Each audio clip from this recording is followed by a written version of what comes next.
There is a dinner party happening right now in a city near you. Around the table sit 8 people. 3 of them have a net worth above $2 million.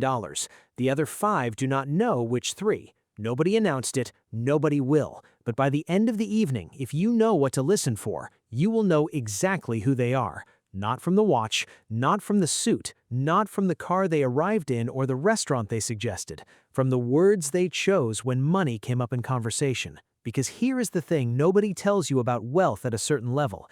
The genuinely wealthy do not talk about money the way you expect them to. They do not mention what things cost. They do not reference their portfolio. They do not discuss what they earn or what they paid or what something is worth. What they do instead, the specific phrases they use, the questions they ask, the things they conspicuously do not say, reveals a mental model so different from the one most people carry that it might as well be a different language. Old money wealth is managed carefully, spoken about privately, and never used to seek attention. Success is assumed, not announced. The behaviors focus on stability, reputation, and preservation, rather than excitement or validation. Today, I am going to translate that language for you. 10 phrases, 10 mental models, 10 moments in a conversation where old money and new money reveal themselves, not through what they own, but through what they say. Phrase 1. Old money says, "That is not where I allocate capital." New money says, "I cannot afford it." These 2 phrases describe the same financial reality, the decision not to buy something, but they come from completely different places in the mind. "I cannot afford it" frames money as a constraint, something external that limits you. It implies that if the constraint were removed, if the income were higher, the purchase would happen. The relationship with money is passive. You have what you have, and it determines what you can do. "That is not where I allocate capital" frames money as a tool being directed with intention. There is no implication that the money doesn't exist. The statement is about choice, about where attention and resources are being deliberately deployed. It implies that a decision has been made about priorities, and this particular purchase does not meet the threshold. The language difference is not performative. It reflects a genuinely different relationship with money. One person experiences money as something that happens to them. The other experiences it as something they are actively directing. The shift from the first phrase to the second is not about income. It's about perspective, and it is available at any income level to anyone willing to change the internal question from "Can I afford this?" to "Is this where I want to allocate what I have?" Phrase 2. Old money asks, "What does this asset produce?" New money asks, "What does this cost?" Old money tends to see wealth as a means of security and opportunity, rather than visibility. New money tends to think about possessions and what they signal. The distinction in how they think about objects and assets reflects an entirely different framework. The cost question evaluates a purchase by its price. The production question evaluates it by what it generates. These are not just different questions, they are questions about different things entirely. The person who asks what something costs is thinking about a one-time transaction. The person who asks what something produces is thinking about an ongoing relationship. One evaluation ends at the point of purchase. The other begins there. This is why old money is disproportionately concentrated in assets that most people never think to buy. Index funds held for 30 years, cash-flowing rental properties in unglamorous markets, private businesses in boring niches, royalty streams from intellectual property created once. These assets are not interesting at the point of acquisition. They become interesting 20 years later when they have been producing consistently and the production has compounded. When old money looks at a house, it asks, "What does this property generate annually relative to its price?" When new money looks at a house, it asks, "What does this cost and can I afford the mortgage?" Same property, completely different evaluation. Phrase 3. Old money says, "I will have my advisor look at that." New money says, "I will Google it."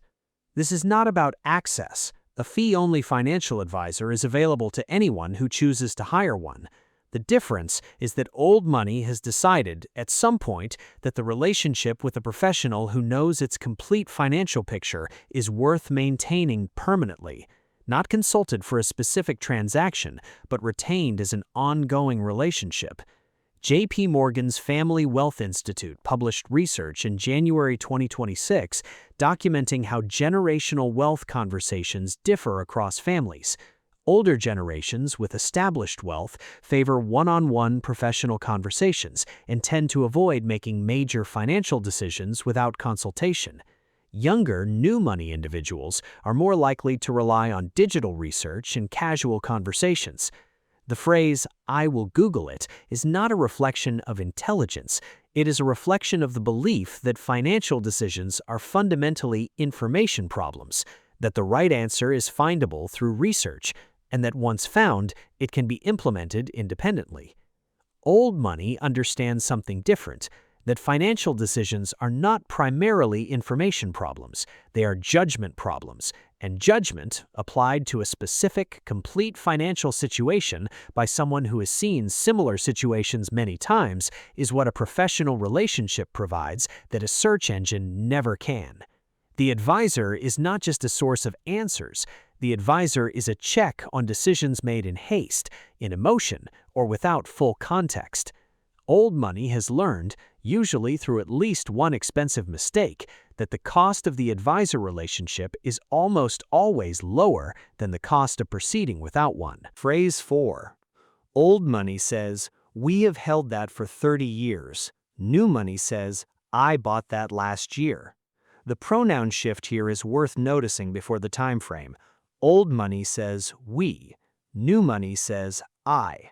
Old money thinks about assets as belonging to an entity larger than a single person, the family, the trust, the structure built to preserve wealth across generations. The asset is not a personal acquisition, it is a position in a long-running system. The use of "we" implies governance, shared purpose, and a time horizon that extends beyond the individual. New money says "I" because the wealth is personal. It was earned by one person and belongs to one person. The time horizon begins at the point of acquisition. Old money families view wealth as a family heirloom, a treasured relic to be passed down with care. Their strategies are never short-sighted. They are designed with a long-view telescope, always peering into the horizon. The question is not, "What will make me rich?" but "What will keep the family secure for centuries?" The 30-year holding period is not patience as a virtue, it is the logical consequence of a time horizon that extends past the individual.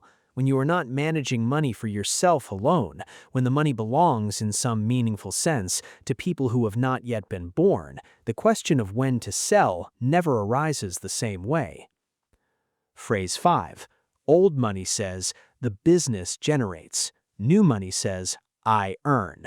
This is the clearest single signal in the list. The person who says "I earn" is describing an exchange of their time and labor for money.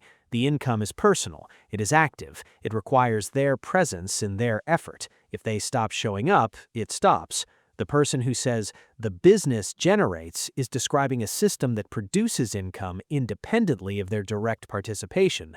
The income belongs to an entity they own, not to the labor they perform. They may be involved in the business, but the framing makes clear that the income flows from the system rather than from their personal output. This linguistic distinction maps precisely onto the most important structural difference between people who accumulate wealth and people who do not. The person whose income is attached to their labor has a ceiling, the number of hours they can work, the rate per hour the market will pay. The person whose income flows from a system they own has no equivalent ceiling. The system can scale, their labor cannot. Old money does not say "I earn," because at a certain point the income is no longer primarily the product of their earning. It is the product of systems, businesses, investments, properties that were built or acquired and are now generating independently. Phrase 6. Old money asks, "What is the after-tax return?" New money never asks. This is perhaps the most practically expensive omission on the list. Every investment return exists in two forms: the gross return, which is the number most people discuss, and the after-tax return, which is the number that actually arrives in your account. The difference between these two numbers depends on the investment vehicle, the holding period, the investor's tax bracket, and a set of structural decisions that can be made before the investment is entered. Old money thinks in after-tax returns automatically. It structures investments into tax-advantaged accounts first. It considers the tax treatment of dividends before choosing between dividend-paying and growth-oriented assets. It holds for long enough to qualify for long-term capital gains rates rather than short-term ordinary income rates. It times realizations when gains and losses are recognized as a deliberate decision rather than a reaction to market conditions. New money looks at the headline return and mistakes it for the real return. The difference across 30 years in a moderately sized portfolio is not marginal. It is the difference between two retirement outcomes that look completely different in practice. The after-tax question is not sophisticated. It is the most basic question a financially literate person asks before committing capital. The fact that most people never ask it is not a reflection of complexity. It is a reflection of what was never modeled for them in the households where they grew up. Phrase 7. Old money says, "I prefer not to discuss specifics." New money volunteers the number. Old money wealth is spoken about privately. It is never used to seek attention. Financial discretion is a structural protection, not a personality trait. The instinct to share a number, the salary, the bonus, the house price, the portfolio value, is a social instinct, not a financial one. It seeks a specific kind of recognition, validation that the number is impressive, that the achievement is real, that the effort has produced a visible result. Old money does not need that validation from the dinner table. The wealth is not new. It is not the product of a recent effort that requires external confirmation. It is simply a condition of life, as unremarkable to the person inside it as the unremarkable house they have lived in for 20 years. The preference not to discuss specifics is also, as we have discussed in previous videos, a structural protection. The person whose financial position is unknown to their social environment is insulated from a specific and reliable set of pressures: informal borrowing requests, social expectations of generosity, targeted financial products, and the subtle elevation of fixed costs that happens when the people around you believe you can afford more. Privacy is not modesty. It is a component of the wealth strategy. Phrase 8. Old money says, "We are patient." New money says, "I am waiting for the right moment." These sound similar. They are opposite. Patience, as old money uses it, is not the same as waiting. Waiting implies a future action, a trigger that when it arrives will cause you to move. I am waiting for the right moment means I am in a holding pattern, monitoring the market for a signal that will tell me when to act.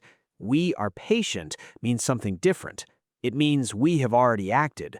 The position is held. We are not waiting to do something, we are doing it, which is maintaining a long position through conditions that make maintaining it feel uncomfortable. The investor who says they're waiting for the right moment to buy is, in most cases, waiting for the moment that never comes, the moment when buying feels safe and obvious.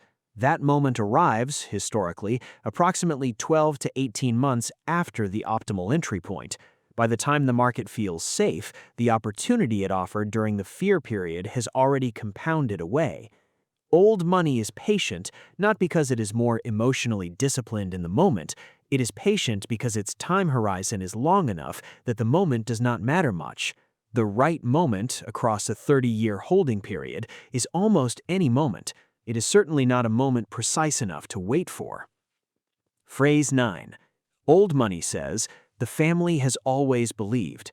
New money says, "I recently read." This is the phrase that most clearly reveals the difference in the source of financial conviction. "I recently read" is appealing to external authority, an article, a book, a podcast, a recommendation from someone whose credentials appeared on the cover. The conviction is borrowed from outside. It arrived recently, it may depart the same way.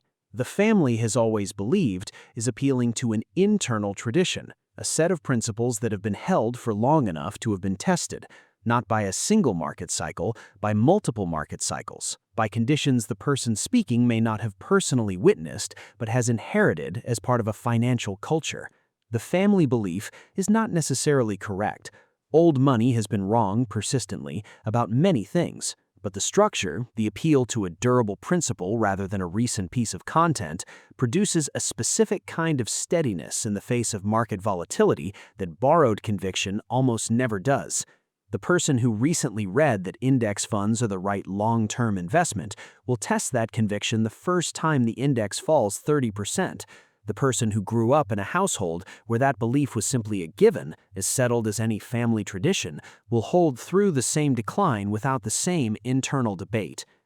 Phrase 10. Old money says nothing at all. New money talks constantly. This is the phrase that is hardest to hear and easiest to miss because it is not a phrase, it is an absence.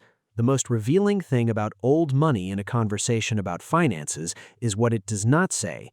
It does not comment when someone mentions a hot investment. It does not correct a misunderstanding about market timing.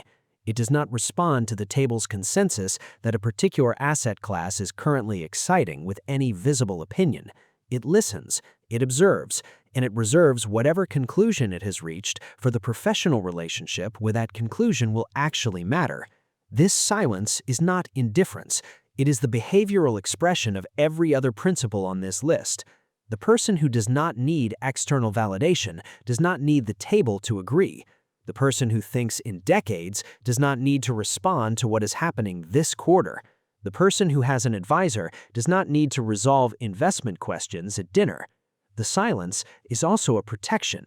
In a world where the financial opinions of people with no particular expertise are offered freely and received as though they carried weight, the person who says nothing reveals nothing and loses nothing to the conversation. Here is what all 10 of these phrases have in common. None of them are about the amount of money involved. None of them require a high income.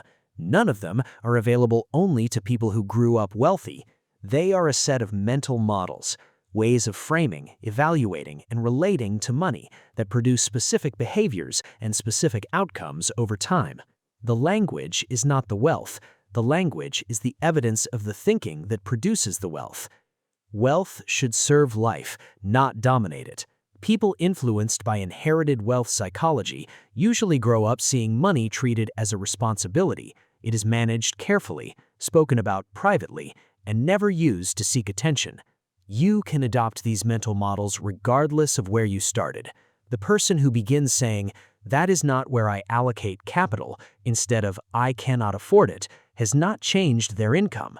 They have changed their relationship with what they have, and that relationship, maintained consistently across a long enough period, is how the dinner party changes, quietly, invisibly, without announcement, until one day you are one of the 3 people at the table that nobody else can identify.